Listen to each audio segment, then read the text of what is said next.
Welcome back, everybody, to our next match of today. It's the second game of 4FC versus DTS2010. 4FC, well, they took game one in very convincing fashion. This time around, though, game number two, I'm not alone. I'm Gods.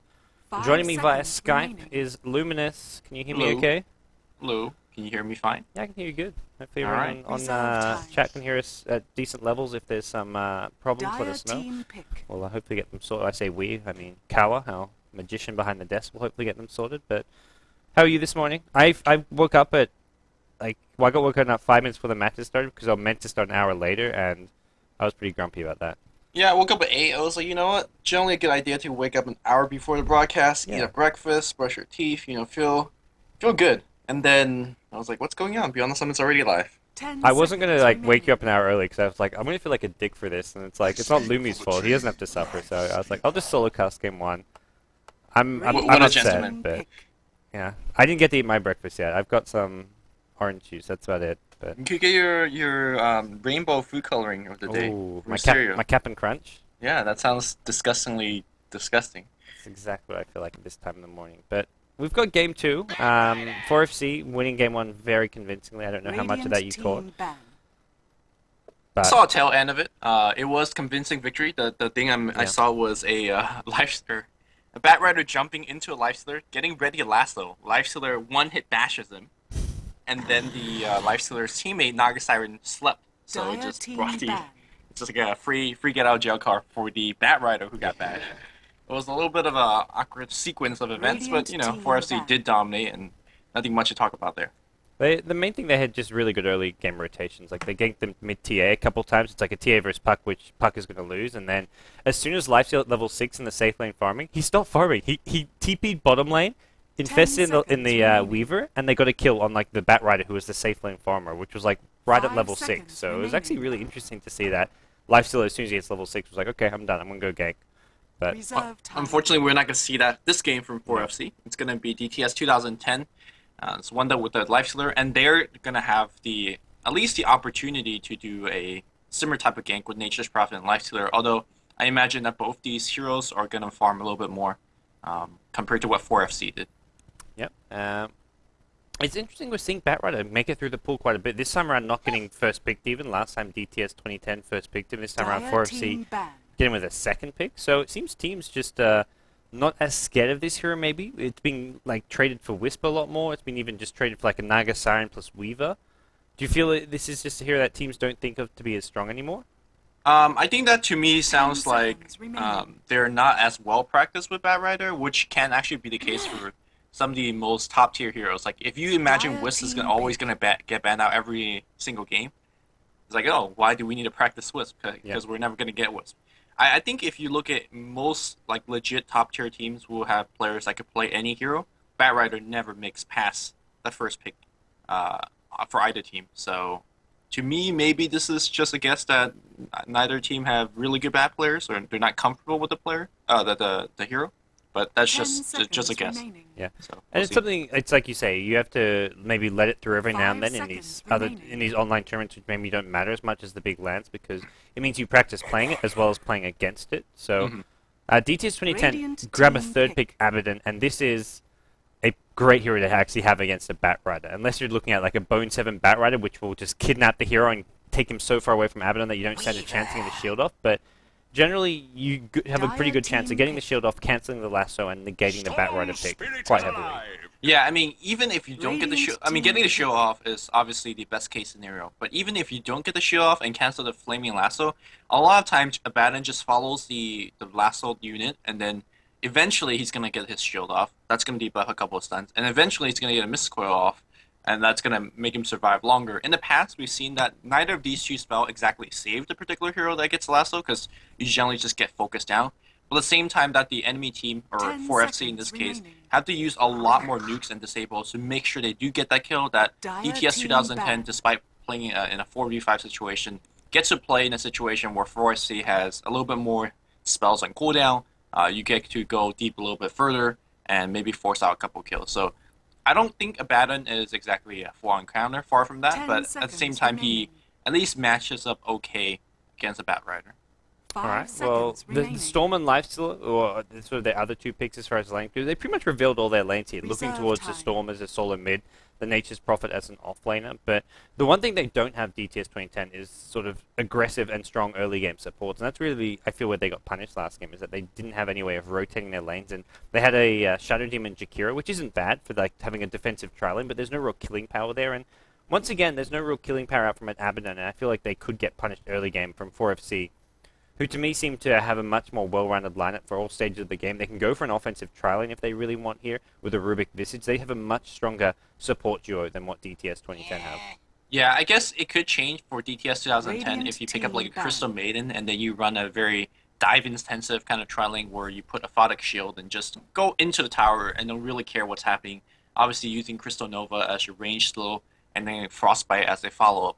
But at the same time, that's kind of asking for too much. I mean, Weaver doesn't really care too much about things like that. Visage and Rubik will stay mostly far back, assuming that they're going to be running into that particular tri-lane. So I agree with you. DTS 2010, I mean, they have decent mid-game heroes, but how will their lane shape up? And we've seen in the past that, especially in these, if I could say, tier 2 matches of European teams, much of it is determined by the laning stage. You can't really hope to make a comeback if you're down by, let's say, 5,000 go and 8-7 kills and 2 towers by the 10-minute mark. It's just, you have to be a lot better than the other team by a wide margin to make those comebacks. And we'll see if DTS 2010, whether they will fall behind because they're weak lanes and whether they can make a comeback if they do fall behind. Yeah. I still feel it's a bit better. Last game it was just completely unorthodox, where they had a safe lane farming Batrider in a tri-lane. So I think this is definitely an impact. Still, even with weak supports, is still just a good lane dominator. Not to the same level as your Troll Warlord, but I feel there's not a whole lot. Even putting a tri-lane against him, you're not going to kill the Lifestealer while you may shut down his farm. But for FC, as far as their lanes are going, we're probably looking towards Batrider in the mid lane. And this is something which, do you think he can just crush the Storm, or does Storm actually match up okay? I actually think he crushes Storm. I mean, Batrider, if he's going to go for the kill, he's going to eat a couple of remnants. And it depends on how many magic stick charges that Stormster has. We saw the Doom versus Bat matchup, and when Doom had 10 magic stick charge, and because he was so tanky, he was able to kind of withstand what Batrider threw at him. I think if Batrider gets a kill, he's going to get it probably a level 2. If it goes a little bit longer than that, I think eventually Stormster might actually be okay. Yeah. It's hard to say though. It depends whether Bat goes boots first. It depends whether Storm goes boots first. But we are going to see a Crystal Maiden coming out here from DTS 2010, so that's going to help out their lanes quite a bit, like really, really much so, because she is probably one of the best double nuke, double disable hero in the early game. Yeah. At the same time, if Reaver's diving at your CM, there's very little you can do. Yeah. Just to remind you, let me just quickly check your Dota TV audio and make sure enable open mics on. It was not enabled. That's cool. Hi, Dota TV. Sorry about that. I've been talking to myself. It's always funny when you hear Dota TV and it's just one caster talk to themselves. Having like a 30-second pause in between. Yeah. Well, Crystal Maiden is that you mentioned Crystal Maiden, and it does give them a bit more killing power and aggression in these lanes, and that's I feel like what you need with a Lifestealer in your tri lane as well. I don't think you want to sit back and just passively farm him. Either that, or you do what Krilly did, which was hit level 6, then TP to another lane and infest into a Weaver or some kind of a mobile target, which you could do with the Storm Spirit here. But Dragon Knight, the last pick for 4FC, so we look towards a safe lane farming Weaver, Dragon Knight in the middle lane, so it's not even going to be Bat in the mid lane. It's going to be an off lane Batrider, it looks like. Yeah, which is actually not too bad for a hero like Crystal Maiden to, let's say if there's no tri-lane contest for either team where you just have tri-lane versus solo, and Batrider in this case most likely will just actually start on his own jungle. Then for Abaddon and Crystal Maiden, these are heroes that are decent in terms of getting a couple level points in the jungle. Frostbite obviously one of the greatest jungle spell ever. You could just Frostbite Big Centaur creep and just hit it a couple times and you hit yourself to level 2. So I think it should work out okay for DTS 2000. I mean, all they care about is making it okay out of the laning stage, and then they could just go crazy mid-game. I mean, look at DTS 2010's mid-game. It's actually insane. With 2 targets of being able to infest into either Nature's Prophet or the Storm Spirit, and then you have insane utility coming out from your semi-carries of intelligence. You could get Orchids, Hexes.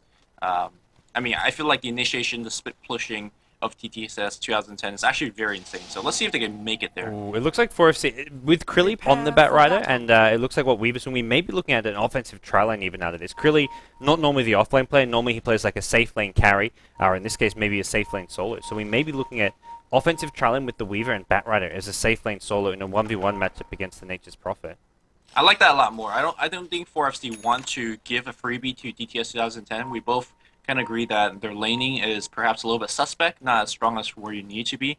And if you throw offensive trialing against this, contest it a little bit, make sure that Crystal Maiden and Baton doesn't get too much jungle farm. That's going to be the big deal. And in fact, Weaver, given a pair of Sentry Ward, is going to go very far off and then ward it. He has Sakuchi, so he's not really too afraid of getting picked off.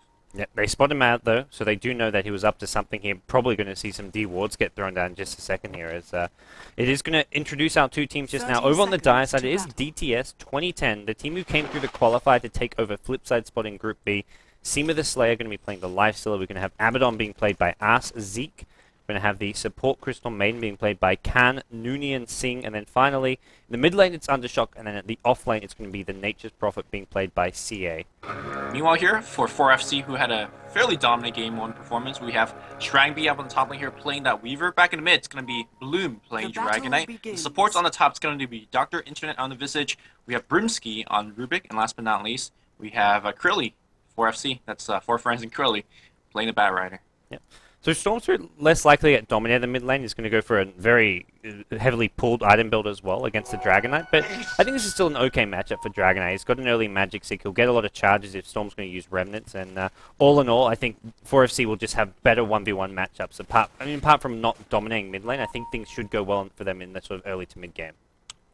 Yeah, I'm actually trying to click on the Sentry Ward on the top lane, and for whatever reason I can't click on it. I had the same problem yesterday.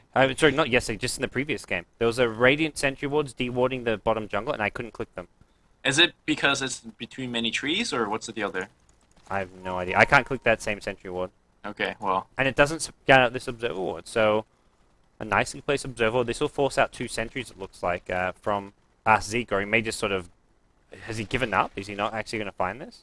Yeah, giving up on that pull is actually a fairly big deal. I mean, Abaddon and Crystal Maiden is going to do okay in the lane stage, but they really want to pull ahead in terms of levels. I really don't think they could kill Weaver, with this lane mostly focusing on multiple slows, coming from things like Open Wounds, Frost Nova.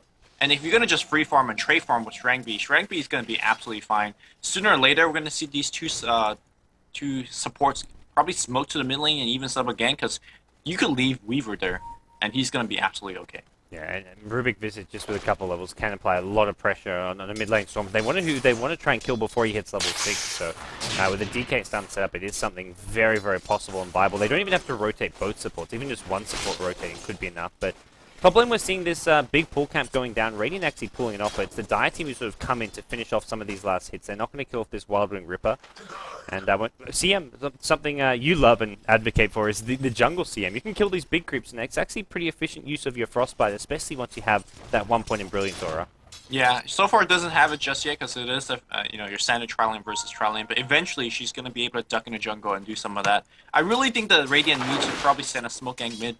Not necessarily kill the Storm, but maybe pressure him a little bit, because if you look at the CS chart, it's 13-2 on the Storm's turret, and Dragonite falling a little bit behind 7-1. I mean, he's going to get worse and worse here. In fact, we're going to see Overload being leveled up. So this is a less common skill build. Generally, you level up Electric Vortex for 3 points, but this really allows him to be harassing a lot more in the laning stage with Overload charges. Yeah. Even get a couple of lasts. Oh, Brimsky's actually trapped out this top lane. He's going to have to tango his way through some trees here, but he may just straight up go down. The Nova, there's a Frostbite as well. These great stuns coming out, as it's going to be First Blood going the way of the Crystal Maiden. They killed the Rubik in the end. Weaver also in trouble, forced Sakuchi the hell out of there.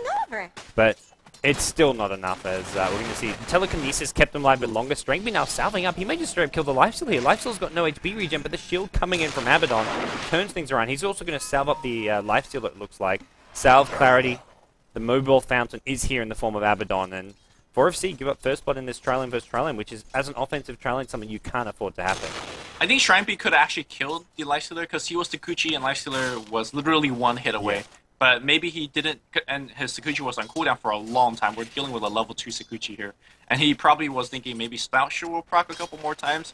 And eventually the Aphotic Shield came on, and there was no way you're getting a kill through that. So, unfortunately, it's going to be 4FC, who we don't have the better trialing, going to fall prey to the offensive, or defensive trialing from DTS 2010.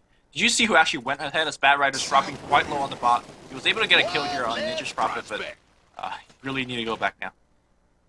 Did you see who initiated on the top lane first? They initiated. Rubik was these trees here, which kind of like cut you in. Rubik was under the trees and was trapped in, so he had to tango his okay. way out of here, and he took a while to tango through, so he took a lot of damage there.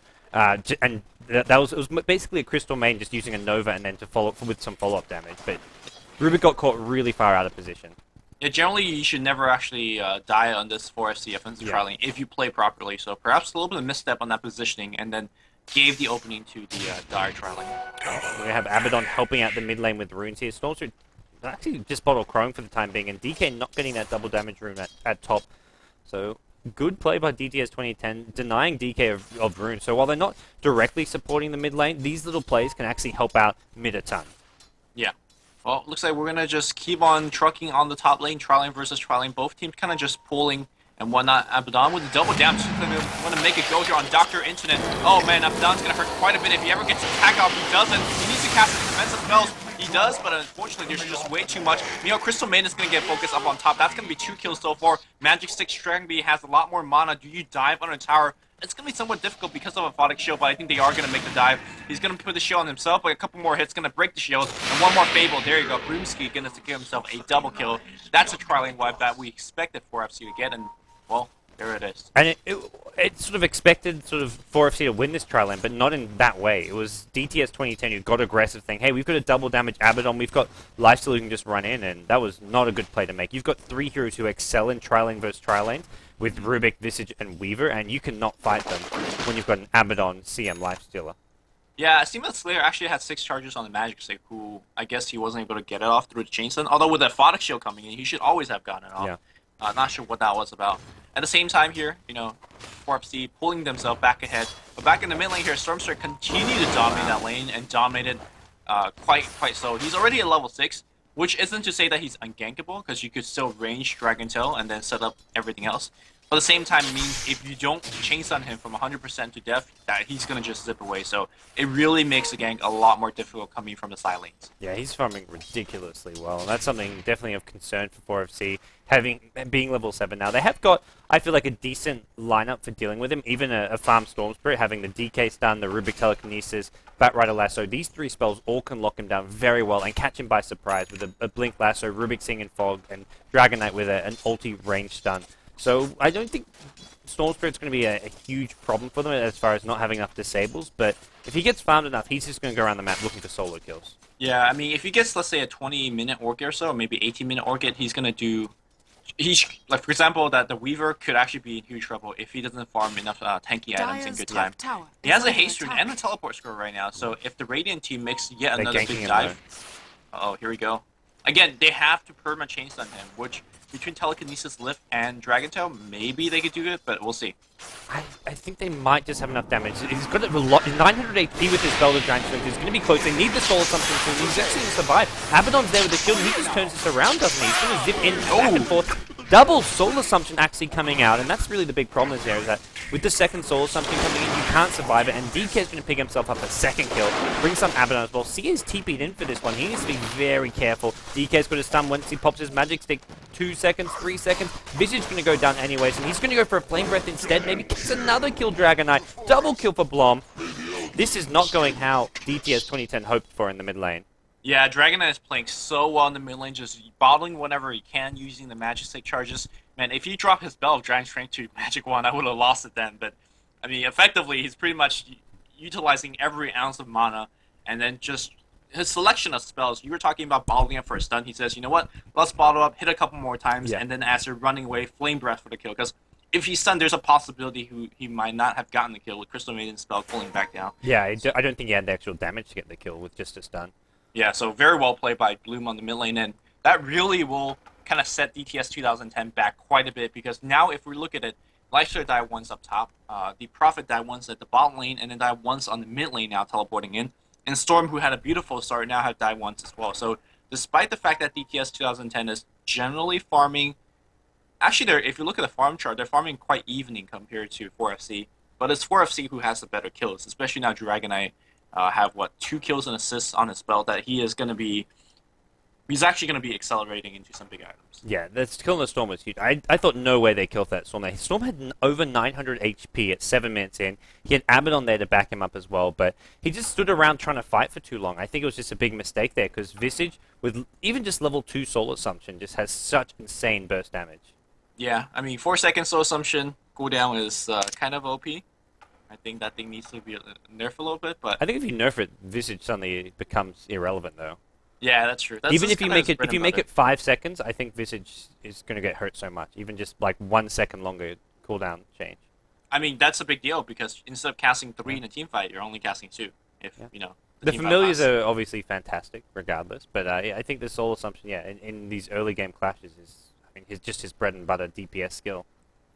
Yeah, I mean, I think Stormster disrespecting the Soul Assumption a little bit and got brought down. I mean, we understood what he was trying to do. With the fact that he has 3 points of overload, he just want to zip around and do a ton of damage. But Bloom's working with, some next level armors here. 11 armor early games. Like, yeah, we'll take those overload hits. And there's only so And then much some. Abaddon can do to keep him alive. It definitely looked good. Well, the zipping around kind of works against it because Abaddon's trying to heal him or shield him, and you're zipping around. It's like, how do you actually click him too? So it makes it a lot harder for Abaddon to actually keep him alive. Well, looks like we have a pause here, and it's a good time for me, at least, to look at the charts. 4FC ahead a little bit by gold. Experience are definitely ahead. I mean, we talked about the mid-game of DTS 2010 being extremely scary, and the fact that they've been somewhat slowed down the laning stage now after losing all 3 of their cores in different lanes and whatnot. How do you feel 4FC is okay in terms of maybe punishing them in the mid-game for the fact that they have a really, really good start? I think it's going to come from the Batrider Blink Dagger. That's where we see them really look to punish DTS 2010, who wanted to have a better start. Nature's Prophet is still got some time to a Midas, and even with a Midas, can't really be split pushing against a Blink Batrider. Weaver, I guess, less of a threat because you can TP up, but Blink Batrider is going to make it so Prophet can't TP split push. Storm Spirit's going to have a much harder time just farming and playing and finding kills as well. So I think this Batrider on Krilly is going to be sort of the key instrumental hero for 4FC's sort of early to mid-game stages in the next 5-10 minutes. As for DTS 2010, I think they could start looking to do a little bit more ganks. I mean, Infest is up. Storm Spirit does have that pull and level 6 and onwards already. So in theory, for example, Storm Spirit could maybe teleport to the top lane, they Infest up, and just go for a straight kill on Strangby. Like, well, maybe not. Strangby is perhaps survivable enough to actually survive. He has 600 HP. Not sure whether that survives the zip and Infest. This is where I'd love to see, like, Lifesteal. I hope he's not going for some kind of a fast Midas or anything. He needs to just pick up phase boots or whatever it may be to help out his team. I don't feel like you can go for a greedier Lifesteal build with a Midas and into whatever Midas treads armlet. You need to go phase drums or even treads drums, depending on what your preference is. But the phase boots early on help out a ton. And right now he's sitting on 1100 gold. He can buy those phase boots, but will he actually do so? I have never seen a safe lane farmer against a offensive trial lane go for Midas. So I don't think he'll do it here. Right. Actually, I've never seen it and have it work. So definitely seen it, but it never works. So the fact that they didn't do well on the top trial lane. Well, 4FC, it looks like Strangby had some problems with his dog. Probably taking a phone call. Yeah. A Kaipi phone call, Dota. It's like a Kaipi game if there's no pause. That's true. Well, let's be honest, it's not like Euro game if it's not paused. No, all games get paused. Well, somewhere. China games last too short to get paused. Nowadays, at least. Because teams do crap now. But we are going to have a game resume now. And it looks like the trialing may be reassembling back towards top. Visage is sort of looking to head back up there. We'll see. Look to see where Rubik goes. Right now, he's actually in the Radiant jungle, so we could see another attempted kill on this bottom lane. Oh, Stormspirit's come in. There's a Nature's Prophet TP. They want Krilly. Krilly pops a Firefly. Nice flame break. That really slowed them down here. I don't know if there's going to be enough damage here. He's got no magic wand, though, just enough. They bring him down. Stormspirit used every point of mana there. He did have a 12 magic wand if he needed it, but that was a big, big investment. Yeah, it's fine, though. They got the kill. They slowed down the Blink Dagger, and, the Lifestealer wasn't actually brought out of the lane. That's probably the best thing they could have asked for. They definitely would have got the kill if they somehow joined up with the Lifestealer and then gone to Batrider's lane, but that's a lot more investment. And, Lifestealer is still now farming way back in mid lane. Are they going to make that go? Crystal made it in position. I really don't think they kill this DK. 1138 HP is going to be more than enough for Blom to survive this. Unless there's another hero coming in, which there is. Abaddon's rotating. Even with Abaddon, I don't see them getting this kill though. He's not exactly your Lina, for example, here. Or Shadow Demon. So, and the fact that you see a double damage on DK, you don't want to mess with that. He could actually just survive whatever you throw at him. Yeah, one TP in and he turns it around. Yeah. Alright, well, top lane's going to be the next sort of center of attention. Dr. Internet against Corbear for Crystal Nova, and Nature's Prophet's going to start TPing into these fights. Dr. Internet. Visage going to go down. Can they get any more here? It looks like Strengy will be just fine. But they kill off another support. I mean, this kind of particular turnaround from DTS 2010 in mid-game just really shows you the power of this particular lineup, featuring Stormstreet, Nature's Prophet, and hopefully a little bit later on we're going to have Lifestealer joining in. The fact that they could just be anywhere really taxes on your support. Back in the middle here, we really see a stun going off. Looks like Undershock eats a Flame Breath on his way out, and he should be okay, but being forced back, and looks like Dragon Knight's going to pressure the tower a little bit. Yeah, with a double damage rune, this pressure on tower is actually going to be quite bad. And Storm Spirit, he's actually, I think he just bottled Crow, so he's going to have fullish mana and HP in just a second now, which was important, because if he had to go back to base to heal there, this tower probably goes down unless someone else rotates towards mid. It's going to take a lot of damage anyways with a double damage Dragon Knight. Storm hoping maybe for the 10-minute rune, but at the same time, he can't leave this middle lane without fear of his tower going down. Yeah, and Dragon Knight's gonna come right back. I mean, the double damage obviously is a big deal. In fact, they're gonna go for a zip, and we are. Oh no, the stun comes off, but the Frostbite, good rotation here coming from DTS 2010. And Lifestealer really giving the damage that they need to actually make this kill. They finally do get it, but Seaman the Slayer needs to get out of there. He has to invest, not going to Crystal Maiden just yet. He could have got, but Ray Shaw's the slow assumption. Meanwhile, back in top lane, we do have Dr. Internet running away. Flaming Lasso gets dragged on the mid lane, immediately getting cancelled by the Aphotic Shield. Abandoned on the low ground. Crystal Maiden still fighting.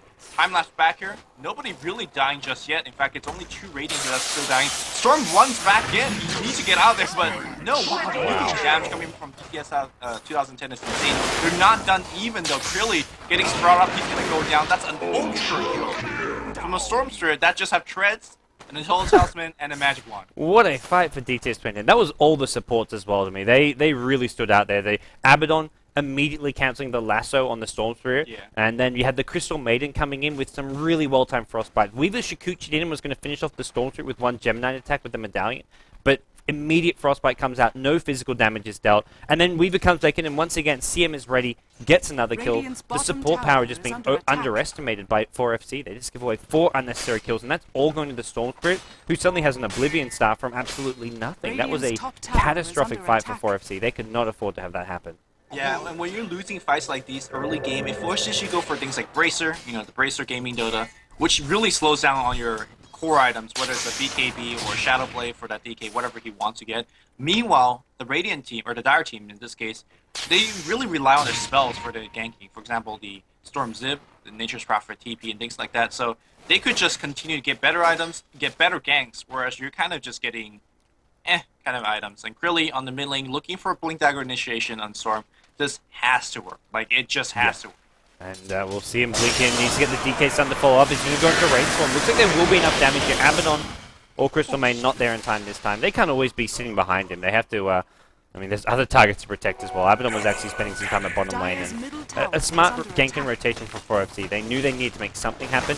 Otherwise, they just keep falling further and further behind. And they get a kill, and not just a kill. A T1 tower going to the Dragon Knight as well. So Blom, with a decent amount of farm, he's actually up to 600 gold. And I'm thinking we look towards the Pinoy Shadowblade build even. I mean, it depends on whether they suspect DTS 2010 is going to come with detection, because if Storm zips in and dusts you and pulls you, Shadowblade's not going to save you, whereas a BKB might actually do it. So I think it really comes down to player preference. If this is Xiaowei playing it, we'll say, alright, BKB. Yeah.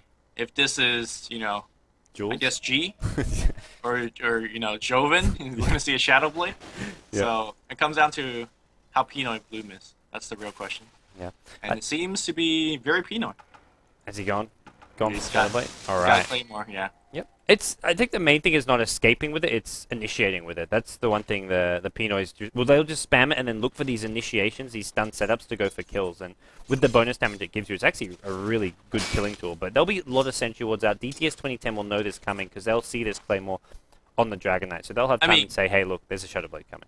You say he's going for kills, but mostly it's solo kills, right? Because you don't have the backup of a Storm. You don't have a backup of Nature's Prophet. You're kind of roaming deep into the enemy territories and get those solo kills. But who is he actually going to find a solo kill on? Crystal Maiden is probably the only target. We assume Prophet's going to be tank enough. Abaddon just laugh at your gank, and then Storm Surge just zips away. So, again, it just goes back to the question of how effective this Shadowblade will be. And speaking of Storm Surge up top, He's got a Lifestealer inside, and he's looking to, unfortunately being detected by a kind of unsuspecting observer. You don't generally assume things like that to be lying around. Yeah, this early on as well, but Prophet's got his Midas. He's off in the jungle now, doing Prophet-y things as he starts to look to meet his squad. He's also hit level 11. This is a level 11 already as an off-lane Prophet is just insane. I'm surprised he's actually managed to get all this experience, and that ultimate's going to do a ton of damage across the map. Yeah, the team fight on the mid lane really allowed him to get a ton of experience. Abaddon's on the run from a Bat Rider. Bat Rider, to me, using way too much resource on a support kill, first of all, and secondly, it's a Baron, so he can just turn his ult and run. In fact, his haste stream perhaps running out on... he blinks away in. Makes a really good impression of Bone 7 as he is hasting through his own jungle, trying to farm stuff. Goes back for the Tranquil Boots, which I feel is a bit unnecessary here. The Tranquil Boots, once they get disabled, you just move so slowly. But they do give you a nice little bit of healing. But meanwhile, top lane, there will be a bit of initiation. It's Lifestealer going on Boomski. They're going to lose the Rubik here, and Prophet going to TP in as well. Can they get Stringby here? He's got a time-lapse to get rid of this dust, but looks like he's going to be okay just running for it. He wants to turn back in and go for a CM kill. With the Medallion Courage, probably could do it. And the fact that he has time-lapse, but... Yeah, see, I'm going to salve up just in anticipation of maybe some further aggression, but... 4FC just giving away unnecessary kills here, it feels like. That was just two heroes pushing out way too far when Nature's Prophet can TP in at any time, Stormtrek can zip in at any time. They've got to play much more conservative, especially the supports. Strangby playing really aggressive. He can do this right now because there's nothing like a Orchid on the map, and he's really going to go for these kills, and he gets detected by Nature's Prophet, so... Yeah, you just straight up can't kill Prophet. Prophet will just TP out immediately. Right now, actually, he doesn't have mana, as I say that, but generally speaking, Prophet's just going to TP out from a Weaver. Even with the Medallion, you don't have the damage to kill him before that TP out. So yeah, it looks like both teams looking to slow the game down, which is fairly awkward for a team like 2010, who has the weapon to actually go fairly deep whenever they can. But they're looking for those key items. Orchid, for example, for Storm Spirit, and of course Nature's Prophet finding either his own Orchid or Hex. I feel like DTS 2010, once these items come online, it's very difficult for them. But Lasso on the mid lane here, we're going to see a telekinesis lift. That's not nowhere near perfectly. DT's looking for a stun.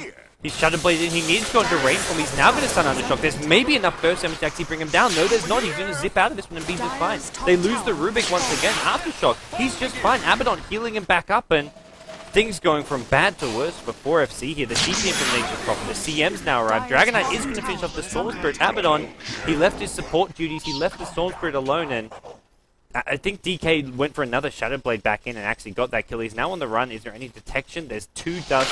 CM as well as Abaddon both have it, and Long going to get scouted out, brought down here. And this is a level 13 DK being killed off. A big, big kill for DTS 2010. Look at how long it actually took them to actually kill them. Yeah. The Crystal Maiden ultimate going, as well as 3-4 people hitting. To me, I think the Stormslayer could definitely survive, especially the fact that there was an Aphotic Shield on him. He could have just ran away. To me, that was 4FC Broomski, perhaps missing the telekinesis a little bit. Because if you telekinesis on a Flaming Lasso unit, nothing actually happened. Like, nothing at all happens. So, that's kind of what happened there. I think also Dragonite was he Shadowbladed in to try to get the stun off and didn't get there before the lasso ended, and he didn't get the stun off in time. He needed to be in range form. He should have used his range form before the Shadowblade, or at least just came out of his Shadowblade, popped the range form and the stun. But he went for just the melee stun, and as a result, they didn't kill Storm. Yeah, but they didn't need it. It didn't look like, which it ended ultimately cost him. I think he thought he was going to make it in time with the stun, but he missed out by like 1 millisecond. Yeah. And I mean, if you look at that engagement, like, sure, Stormslayer eventually died, but it took him so long to actually get the Stormslayer kill that he wasn't even worth it. Back in the bottom here, it's going to be an initiation here against Abaddon, and he doesn't, well, he does have the ultimate, he's just gaining all of his HP back under the fire, but CM Nova with a Nature's Prophet, Wrath of Nature, and there's a lot of return fire coming out from this Dire team, but looks like the push is going to continue. They want to start taking some outer towers. This Tier 1 tower is going to be the first under siege. As DTS 2010 going for a counter push of their own at top lane. They don't really want to fight this. They want to just push this top lane of their own. And well, Stringby needs to be careful behind this tower. He can get caught out with a zip in and a pull. Yeah, there is the Shadow Blade now up on Nature's Prophet. That's going to allow this one to push quite a bit, and of course the backstab that ensues it. I'm looking at Broomski's. CM's caught out at bottom. Oh, it's like, yeah, right. Able for the kill. Yeah, I'm looking at him. He's got a Mistcoil stolen. That's going to be one of the most awkward spells to steal. It's like, oh, I have no HP, let me kill my carry for them. There's some more. And could steal that shield. Yeah. Shield's the one that you really want. Yeah, that'd be really nice. I mean, getting rid of... Oh, he's going to get caught out here, though. Nature's Prophet, he's hunting. No Deny miscall. yourself. Use miscall to deny yourself. Yeah, you could have used it on. More of the plays. Disappointed Boomski. Did he not have vision?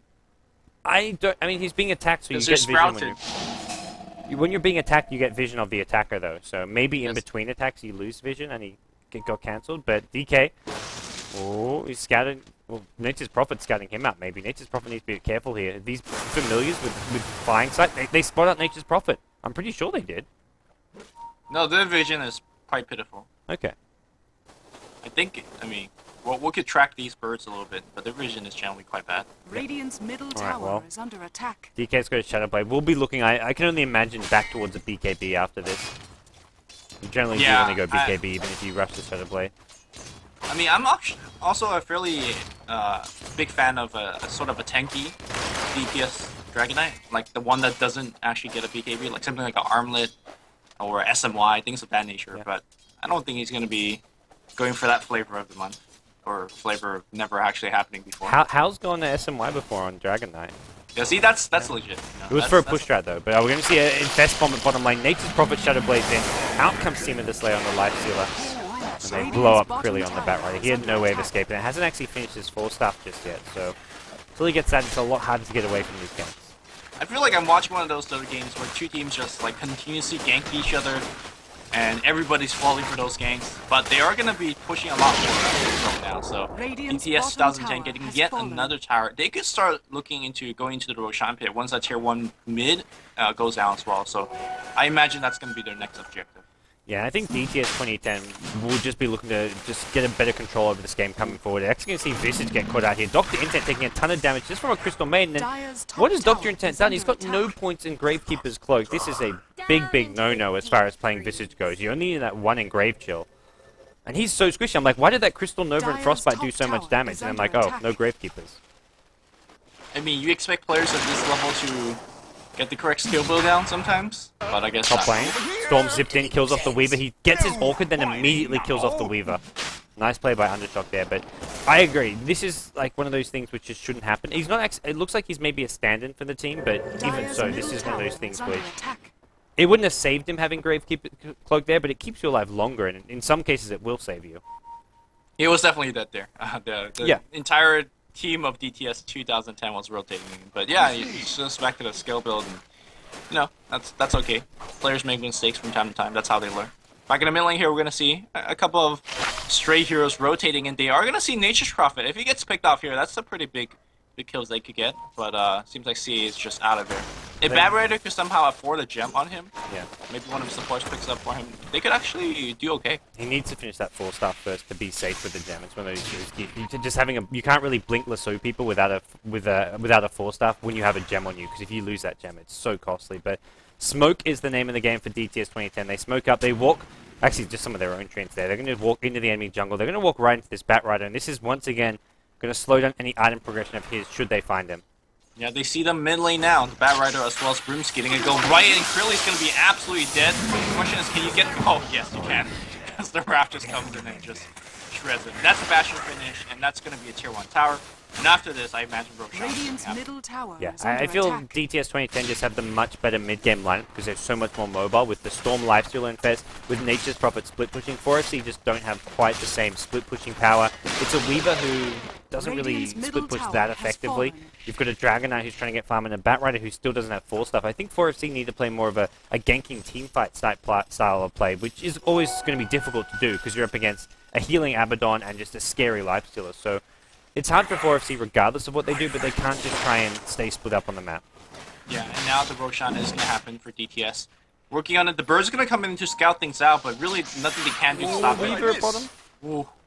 The Can they, Bird's are you actually going to make this chase?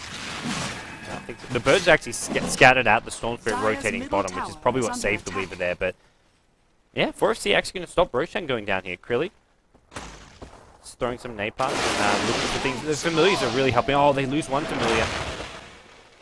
It's the threat of a Batrider and a threat of a Shadowblade DK, and they don't necessarily have enough detection to deal with it. You can see that They have our no Nature's Prophet player. sentries. They just have dust. Yeah, Which which is is never not enough. exactly what you need against a Shadowblade DK. Yeah.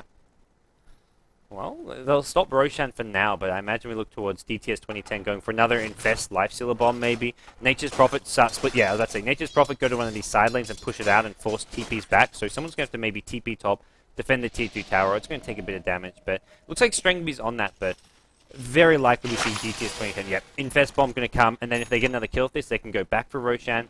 These familiars really need to scout out whatever's going on here. It looks like. That's gonna see Storm's one spotting them. Yep. Thank you for the gold. He just recently resummoned them, the Visage, so no birds for quite a bit. Alright, well, Storm's going to look to maybe just go into the Roshan pit here. Their Observer Wards are going to scout out any forays into the Radiant jungle. They just don't really have the damage with these so here comes Lifestealer popping back out. Where them trees at? Oh no, no cooldown. Well, They're eventually going to bring it down. Yeah, this time it won't be contested. And there's going to be double Hex up, so Storm's going to be Ultimate Orb already, as does the Nature's Prophet. These heroes have a ton of fun. Familiar gets silenced and killed. Oh, that is nice. something I've not seen before, I don't think. I mean, over the past day, I've seen every bad thing done to familiars. We've seen Brain Sap. Apparently, you could stun them. You could now silence them. It makes sense if they're trying to drop on the ground, you know? Just focus them. All the people saying Visage OP, well, those birds have a ton of ways of being dealt with. They're not as invulnerable as you might imagine. Yeah. Well, from this point, with an Aegis on the DTS squad, they actually gave it to the Storm. Yeah, they gave it to the Storm. And they're going to be... I don't see 4FC taking any sort of a fight and coming out on top. They've got the BKB on Dragonite, but even so, this Dragonite's actually level 16, so he's doing really well, but it just still feels like they're playing from behind. Batrider still doesn't have his 4 stuff. He's 1-5. Krillia has not had a very good game, despite getting a 1v1 solo kill at like 3 or 4 minutes into the game. Yeah, I think this is where you, if you're 4FC, you look towards going for the ultra late game, build for the big items. Your Batrider, once he gets 4 staff and a BKB on top, he could be kind of in the front line. Bloom needs to pick up some big damage, whether it's going to be coming from your Heart or your AC or a Maelstrom, Mjolnir. And of course, Strangby looking for whatever item that he's going to be pick up next. I don't think there's any rush for 4FC to go for any kind of like desperate smoke or a death push down the middle. I mean, they're okay. Their tier 2s are still up. Dire Team smoked. They walked past a Radiant Sentry Ward. I didn't see any... There was no pings though, so I don't actually know if 4FC noticed. You have to be literally looking on that portion of the screen. There wasn't like creeps fighting creeps there, so often you are just watching what's happening with the creeps, which is you would have maybe been spotted out, but looks like it's not the case. Storm's going to just reveal himself bottom lane. DTS2010 just want to go for a straight up push now. Their smoke doesn't succeed. They know they can get this tier 2 tower, and the Radiant push at top lane is coming so much slower. They're going to be pounding away at the tier 3 tower before any damage is done to this top tier 2. Oh, 4FC just have to fly out TP. There's no way that they could challenge a tier 2. Maybe they're going to leave Strangby behind, and then he's going to push the lane a little bit more. And Bloom's got to be very, very careful walking like that. He is kind of somewhat isolated. Now, the DTS 2010 obviously doesn't know this. Oh, they found that. From afar. They have He's got a gem too. There you go. Gem immediately lost. It looks like Dragonite maybe recovers. Dragonite recovers it, but it's forced to pop a BKB. Dust actually not going to land him, but DK's got to go back and heal. And let's see, this TP may need to be cancelled. How long is this Weaver TP? That was an 8-second TP, I want to say. Radiant's middle Close tower to it. is Or it under definitely attack. was a 6 second. I mean, that's They're so lucky they kept their gem there. Dragonite and Batrider initiating without half their team. So I'm not sure what that was about, but it definitely did not work. Batrod, I think, thought he could just hide in the trees, but Storm just zipped in, I think just sniffed him out and knew he was going to be up to something no good, and from there it was just all over for Batrider. Luckily, DK saves the gem, and I think this is a good learning. Maybe you keep this gem on the DK. Yeah, I mean, gem on DK as an initiator is not too bad either, so... They've got no BKB on the Dragonite for 35 seconds, so once again, they're probably just going to have to leave this tier 2 tower to fall. That was his 10-second BKB being used at the same time. Yep, tier 2 being somewhat defended, although that Dragonite form is running out now, so I think the DTS realizing that, and if they want to, they could just keep on pushing, because Dragonite on melee form is not really a hero. It's going to be an actual Linken's build coming out from the Storm Spirit, which I quite like because of the lasso, because of the DK Shadowblade stun initiation. I feel like the Linken's offers a bit more than a Hex. They don't desperately need a Hex this early on, so I think actually a far better item to get than the Hex. Yeah, the fact that you could just zip in and then you bait out a couple of stuns like your lift, and then you can still do a little bit more, because generally they're like, lift, why is he not stunned? Or insta DK stun. Right. And during that second of why is he not stunned, he's already zipped to the next place and, you know, causing more havoc. So It's actually one of the best items to transition after your Bloodstone or your Orchid. Like, after your first core item, Lincoln's is always really good, provided if you don't really desperately need a Hex. Yeah, or you're against like a lineup with very minimal single target disable. But that's definitely not the case here with 4FC. Four of these heroes, just on their own, will say, hey, we should be looking towards getting this. But we'll see them get this last out of tier 2 tower. And once again, I'd be a bit surprised if 4FC even try and defend this. I don't think they can fight into the Aegis. They have got BKB on the Dragon Knight once again, but it looks like, actually, DTS2010, they're not going just yet. Here we go. Storm is hasted. He's going to look to zip in on this one. Can he find the opening? There's your zip in. It's on the Weaver, but he's got Lincoln, so he's going to actually block the silence there. Storm, I think, went for a silence and a pull, thinking maybe with that he can get the kill, but not going to succeed. Yeah, this is the type of defense that we see for... I'm over here. About the later. Storm zips in, and the initiation start. Krilli's going to be the first one to drop down. Undershock dropping quite low with the auto chill and Mystical coming back in. He's going to be absolutely fine. Mech coming in as well. Dragon Knight is going to be dead. Ross Nova on the back line here, and an ultimate from Crystal Maiden. That's going to clean everything through. That's 4 for nothing. Easy kills, and the Rax is going to go down right now. Yeah, they've got Aegis still. Like you say, easy kills. They did take a ton of damage there, but they knew their limits. They had the Aegis on Storm, so he initiates in. Lifesteal is the one who probably got closest to dying, but they had so much damage and just survivability that there was nothing 4FC could do. They'll march forward. Mantis, Dota coming from Undershock. Gets the win after the team fight's over. And Strangby now. He's hexed up. The Nature's Prophet finishing off the side of Vice, and it's going to be another kill. It looks like we're going to see a 30-minute GG come out. 4FC and DTS2010, they split the 2-game series. Yeah, I mean, I don't think that result will shock anybody. Yeah. Although maybe perhaps after seeing that Black 4FC maybe feeling a little bit sour because they knew they could beat DTS very handily. That's often how it goes in games like these, where you get an early game advantage and you just snowball from there. I think DTS 2010 handled themselves quite well after falling behind in laning stage and was able to just find pickoffs after pickoffs and pickoffs. And 4FC never really adjusted to that. Their supports were always caught, the carries farmed a little bit too aggressively, and their late game defense has not been too impressive. So. Yeah, this game was just a complete turnaround from last game where they were the ones in control from the get-go and it never let go. This game around, I kind of looked towards Krilli where he needed to be the tempo controller and he finished up 1-7-3. Couldn't really do enough on that Bat Rider, but it's going to be a 1-1 draw here in Group B. This is our first match we've had in Group B where we have the likes of Dignitas, EG, 4FC, as well as DTS2010 and Empire. Actually, I haven't talked much about Empire's been playing really well lately. Definitely look towards them escaping the group. And Lumi, I figured out how the format for this tournament works. Only the top 2 from each group advance. So in Group A, we had Mouse, Quantic Flipside, and Kaipi, correct? Yes. No more Virtus. Well, Virtus Pro finished last in the group, so.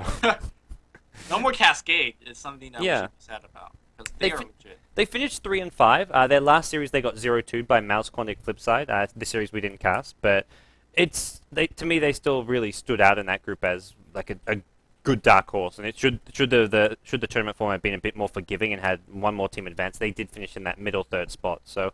Group B now underway. Any big predictions here as far as Dignitas, EG, Empire, 4FC, and DTS 2010 goes? I think both the teams we saw now probably unlikely to advance. Yes.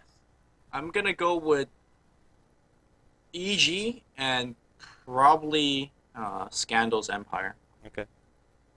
I mean, as much as I love Dignitas, Dignitas, I'm not sure whether they are up to snuff. Yeah. And obviously we haven't seen EG. I'm just predicting EG based on the rosters. So. Based on fear as well. Just that guy wins games. Fear on MSS. MSS cannot be underestimated. Yeah. For those of you guys who don't know who MSS is, you will soon. Well, that concludes our opening 2-game series. We're going to have another one coming up next. It's going to be DTS 2010 taking on Dignitas. We can see exactly what kind of form Dignitas are in. That match, I believe, not until 20 CEST, so maybe we have a bit of a break. Maybe I can actually go get my cereal and whatnot, get my Cap'n Crunch, and we'll be taking a quick break. When we come back, it will be our next match of today, Dignitas versus 4FC, actually. Not 2010. Okay, I got that mixed up. 4FC versus Dignitas. That's going to be our next match. Stay tuned, guys. We'll be back soon.